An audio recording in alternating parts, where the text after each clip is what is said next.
ಒಂದು ದೂರದ ರಾಜ್ಯದಲ್ಲಿ ಧೀರನಾಗಿದ್ದ ರಾಜ ಒಂದು ದಿನ ತನ್ನ ಪ್ರಜೆಗಳ ನಡುವೆ ನಂಬಿಕೆಯನ್ನು ಹೆಚ್ಚಿಸಲು ನಿರ್ಧರಿಸಿದ.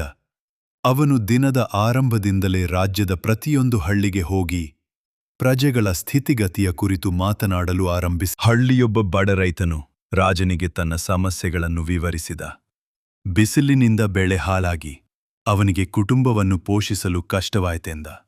ರಾಜನು ತಕ್ಷಣವೇ ಆ ರೈತನ ಕಷ್ಟವನ್ನು ಕೇಳಿ ಅವನಿಗೆ ಅನುದಾನ, ಉತ್ತಮ ಬೀಜ ಮತ್ತು ನೀರಾವರಿ ವ್ಯವಸ್ಥೆ ಅದರ ನಂತರ ರಾಜನು ಧೀರೆ ಎಲ್ಲ ಹಳ್ಳಿಗಳಿಗೂ ಭೇಟಿ ನೀಡಿದ.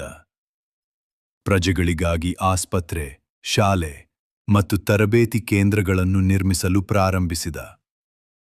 ಇದರಿಂದ ಪ್ರಜೆಗಳಲ್ಲಿ ಆತ್ಮವಿಶ್ವಾಸ ಬಂದು ಅವರು ದುಡಿದು ತಮ್ಮ ಬದುಕು ಉತ್ತಮವಾಯಿತು. ವರ್ಷಗಳ ನಂತರ ಆ ರಾಜ್ಯದ ಹೆಸರು ಎಲ್ಲಾ ಕಡೆಗಳಲ್ಲಿ ಪ್ರಚಾರವಾಗಿತ್ತು. ನ್ಯಾಯವಂತ, ಪ್ರಜಾಹಿತದ ರಾಜ ಎಂದು ಎಲ್ಲೆಡೆ ಅವರ ಬಗ್ಗೆ ಶ್ಲಾಘನೆ.